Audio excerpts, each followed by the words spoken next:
11 de fevereiro de 2016.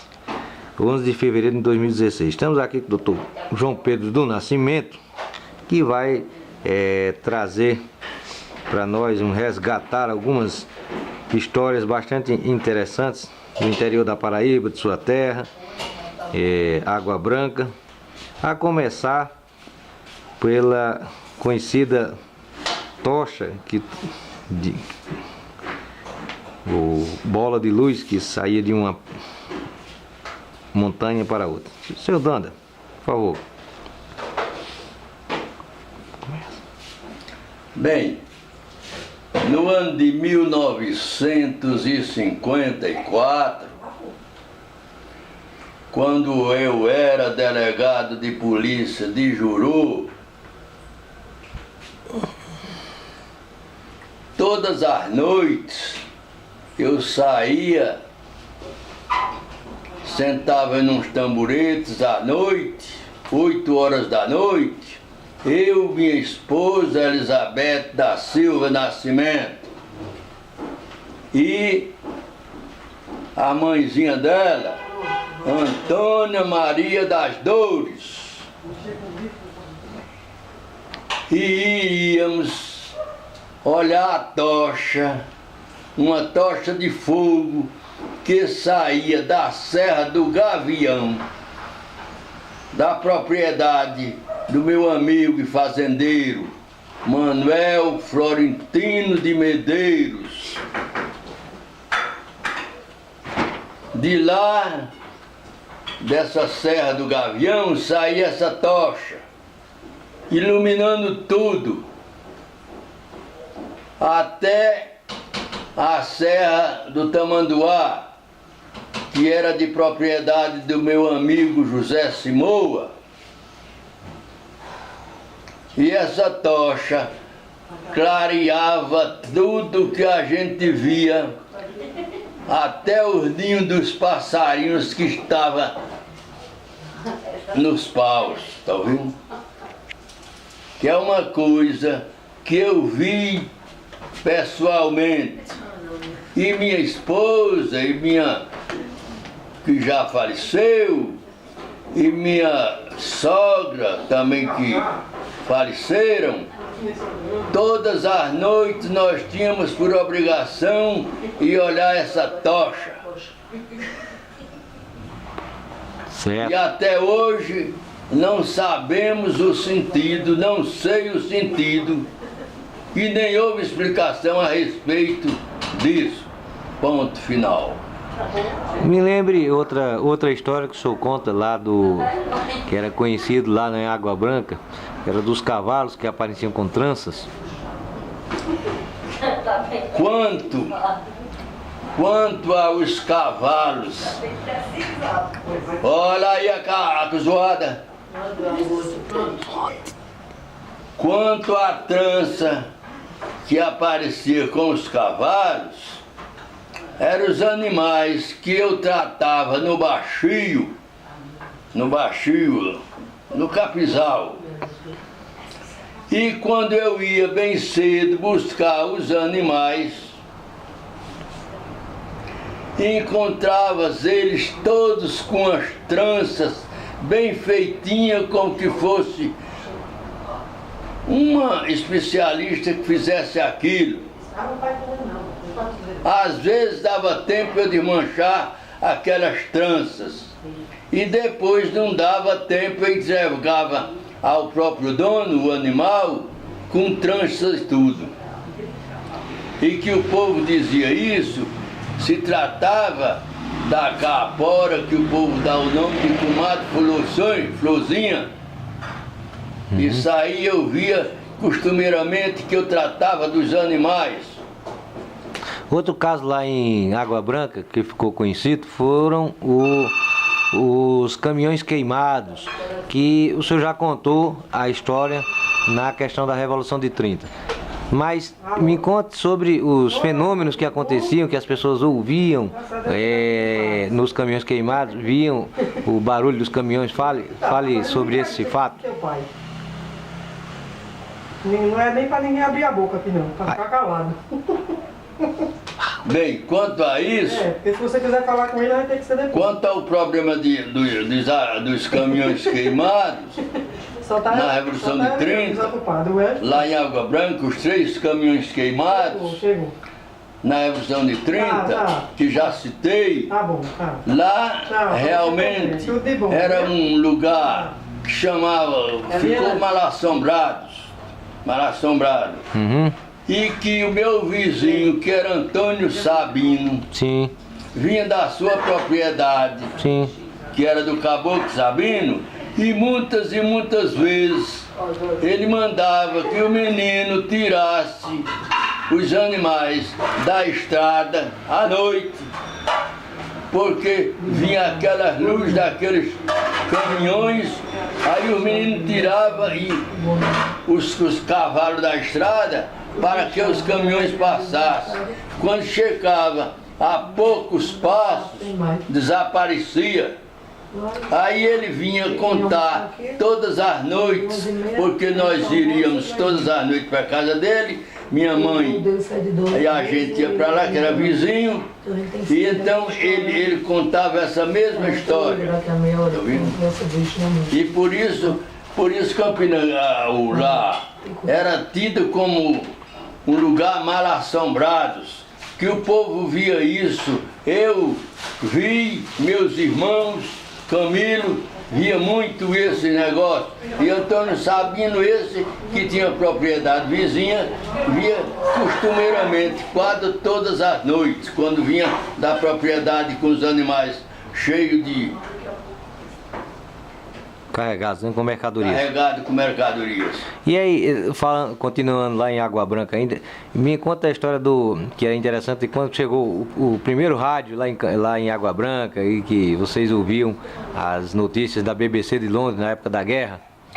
Bem, quanto ao primeiro rádio que eu conheci em Água Branca, foi no ano de 1938. Depois que a tocha passar.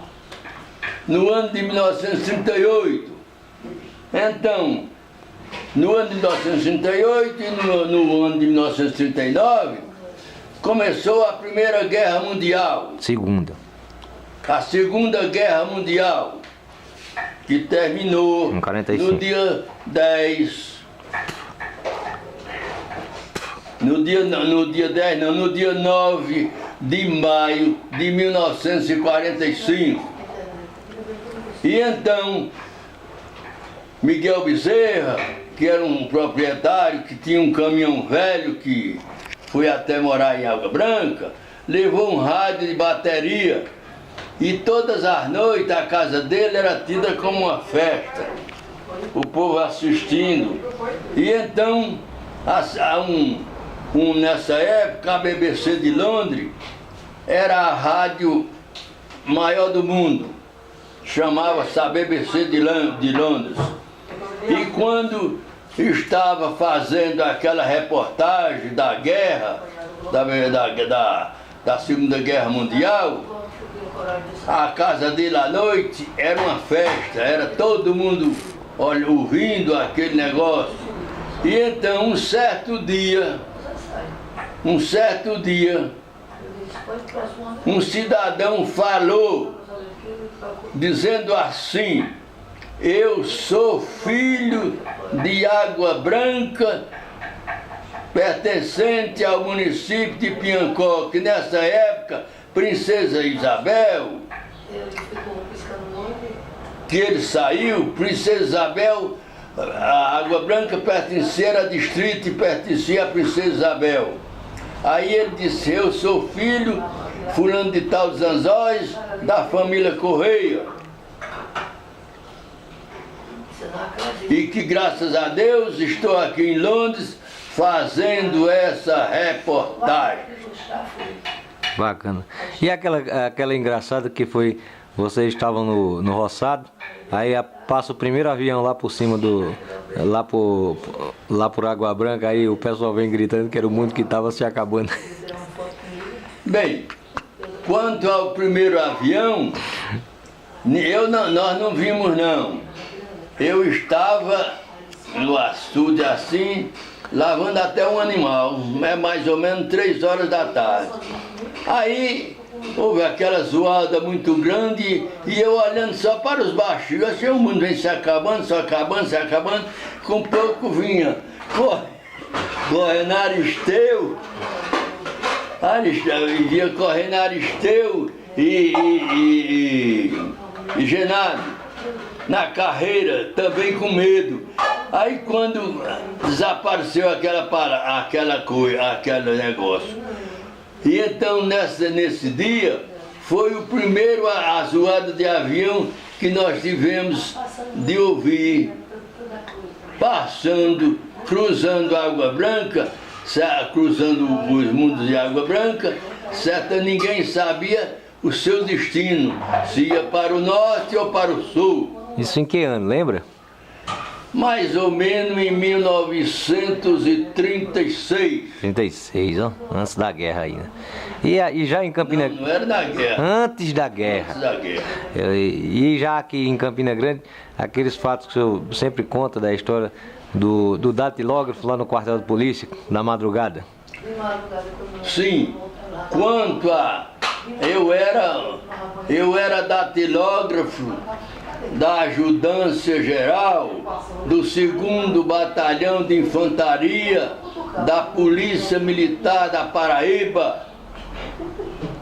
E então eu tinha a permissão do comandante para ir ao colégio. E quando eu chegava do colégio de 10 horas, a guarda toda estava ali. Então, aí que eu ia entrando, aí ele dizia: Sargento Danda, tem gente batendo em sua máquina. Tem gente batendo em sua máquina. E eu atribuía que fosse Silvino ou outros camaradas que também trabalhavam na secretaria. Aí quando chegava, pegava a chave está aqui. Quando a guarda toda ouvindo aquilo ali, que eles ouviam costumeiramente, quase todos os dias, aí eu abri a chave, todo mundo ia olhar, não via nada. Olhava o aparelho, olhava que não tinha outra coisa a não ser o aparelho e o salão. Aí então a gente olhava, tudo não era nada. Quando fechava, continuava batendo a mesma coisa. Uhum. Engraçado. E aquela outra coisa, outro fato engraçado, que é aquele lá, quando o senhor está trabalhando nos Correios, passa nos Correios, vai trabalhar em São Paulo, aí chega no barzinho e vai pedir uma cana. Isso aí aconteceu isso aí no dia 12 de abril do ano de 1955, quando eu fui nomeado para os Correios e Telégrafos, devendo, e fui assumir na diretoria regional dos Correios e Telégrafos de São Paulo. E nós fomos, um frio muito grande, aí os outros foram tomar café. E eu disse aí ao camarada: eu quero uma cana, que por sinal eu nem tomava cana, mas eu quero uma cana, quero um frio miserável. Aí ele encheu, aí começou de saquinho, sem atender. Aí o outro camarada, que ainda hoje é vivo, que só tem vivo os dois que eu conheço mesmo, eu e João, então disse assim: mas cana lá no Nordeste é cachaça. Aí o camarada disse: aqui cana é polícia. Eu digo: pois aprenda que o Brasil é muito grande. Se aqui chamo de cana cadeia, polícia, lá é uma bebida que se toma, mas aqui se chama aperitivo. Tá certo. Tá certo, senhor. Muito obrigado pelas informações e os fatos engraçados que o senhor acabou de narrar. Até uma próxima gravação. Agora eu quero saber alguma coisa da capora. Ah, se o da Capora, mas você já contou em outro fato, já contou em outra gravação que eu já fiz. Já, né? Do Capora. Da Capora, não a comadre Florzinha, né? Tá certo? Pois um grande abraço. Tá, obrigado. Ele só foi um dia, foi?